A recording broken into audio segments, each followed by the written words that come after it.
Hi friends, welcome to my channel RRS kitchen and vlogs. ఈరోజు మన వీడియోలో సేమియా పాయసాన్ని ఏ విధంగా ప్రిపేర్ చేసుకోవాలో చూపిస్తాను.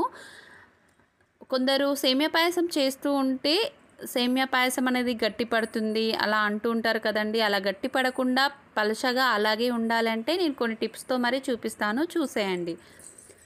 స్టవ్ ఆన్ చేసి బౌల్ పెట్టుకోండి. అందులో 1/2 లీటర్ వరకు పాలని వేసుకొని మరిగించుకోవాలి. ఈ పాలు మరుగుతూ ఉన్నప్పుడు మరో పక్కన స్టవ్ ఆన్ చేసుకొని థిక్గా ఉండే బౌల్ని పెట్టుకోవాలి. అందులో 2 టేబుల్ స్పూన్ల వరకు నెయ్యిని వేసుకోవాలి.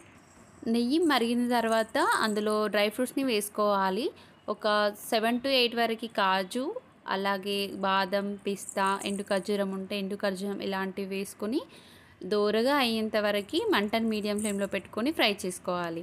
బౌల్ మాత్రం థిక్గా ఉండేటట్టు చూసుకోండి, ఎందుకంటే సేమియా పాయసం చేసేటప్పుడు మాడిపోయే ఛాన్స్ ఉంది కాబట్టి థిక్గా ఉండే బౌల్ని తీసుకోవాలి.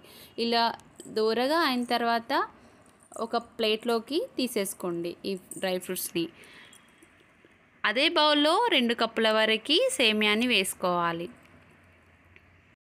మంటని మీడియం ఫ్లేమ్లో పెట్టుకొని ఒక 2 to 3 మినిట్స్ వరకు వేయించుకోవాలి. ఇలా దోరగా లైట్గా గోల్డెన్ షేడ్ వచ్చిన తర్వాత ఒక ప్లేట్లోకి తీసుకోండి. స్టవ్ ఆఫ్ చేసి ఒక ప్లేట్లోకి తీసుకోవాలి.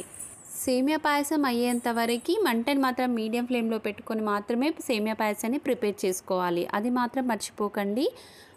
అదే బౌల్లో ఏ కప్పుతో అయితే సేమియా తీసుకున్నామో అదే కప్పుతో 2 కప్పుల వరకు వాటర్ని వేసుకోవాలి. అదే కప్పుతో 2 కప్పుల వరకు పాలని వేసుకోవాలి. కాచి చల్లార్చిన పాలని వేసుకోవాలి. షుగర్ని 1 కప్ వరకు యాడ్ చేసుకోవాలి. స్వీట్ ఎక్కువ తినేవారైతే 1.5 కప్ వరకు షుగర్ని వేసుకొని పూర్తిగా ఒకసారి కలుపుకోవాలి. ఇందులో 2 యాలకులని తీసుకొని కచ్చా పచ్చాగా దంచి వేసుకోవాలి. ఇలా పాలు మరిగేటప్పుడు ఈ యాలకులని వేసుకొని ఒకసారి మరిగించుకోండి. ఒక 2 మినిట్స్ వరకు మరిగించుకొని ముందుగా ఫ్రై చేసి పెట్టుకున్న సేమియా ఉంది కదండి, అది ఇందులో వేసేసుకోవాలి. అలాగే డ్రై ఫ్రూట్స్ని కూడా వేసేసుకొని ఒకసారి కలుపుకోండి. ఈ విధంగా కలుపుకున్న తర్వాత మంటను మీడియం ఫ్లేమ్లో పెట్టుకొని ఉడికించుకోవాలి. 10 మినిట్స్ వరకు ఉడికించుకోండి. సేమియా పాయసం అనేది డబల్ క్వాంటిటీలో తయారవుతుంది. అలా డబల్ క్వాంటిటీలో తయారైనప్పుడు స్టవ్ ఆఫ్ చేసేసుకోవాలి.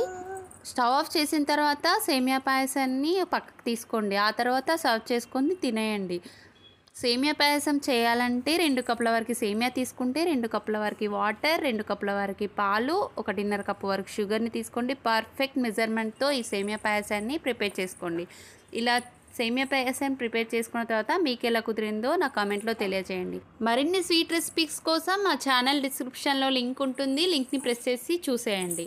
మా ఛానల్ కనుక మీకు నచ్చిందని అనుకుంటున్నాను. నచ్చితే మీ ఫ్రెండ్స్కి, మీ రిలేటివ్స్కి షేర్ చేయండి. సబ్స్క్రైబ్ చేయని వారు మాత్రం అస్సలు మర్చిపోకండి, సబ్స్క్రైబ్ చేయండి. దాని పక్కన ఉన్న బెల్ని క్లిక్ చేస్తే నేను పెట్టే ప్రతి నోటిఫికేషన్ మీకు వస్తుంది. Thank you for watching. Bye friends.